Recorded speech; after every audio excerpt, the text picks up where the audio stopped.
Bonjour, nous sommes ravis de vous retrouver aujourd'hui pour un nouvel éco-geste. Aujourd'hui, nous allons nous intéresser au tri de nos papiers, mais pas à la maison, au tri des papiers au bureau. Alors, il se trouve que dans le prolongement de la loi sur la transition énergétique et en complément de l'obligation sur le tri et la valorisation des emballages professionnels, un décret datant de 2016 oblige désormais les entreprises à trier à la source et à valoriser 5 flux de déchets que sont le papier et les cartons, les métaux, le plastique, le verre et le bois. Alors parmi ces obligations, les implantations professionnelles regroupant plus de 20 employés doivent notamment trier à la source et valoriser les papiers de bureau.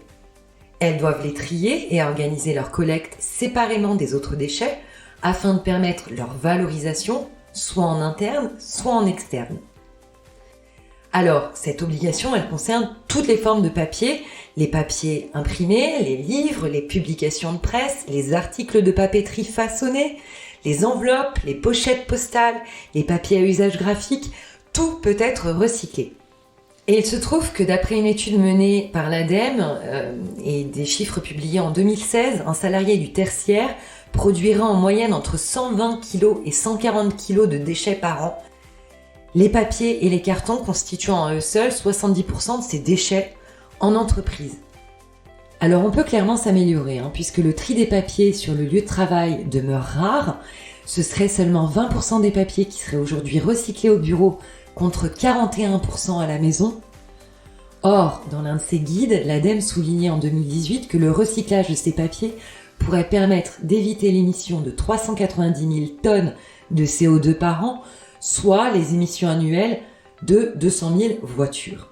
Quand on sait que les papiers peuvent être recyclés jusqu'à 7 fois, on imagine la gabegie de ressources qui pourraient être revalorisées.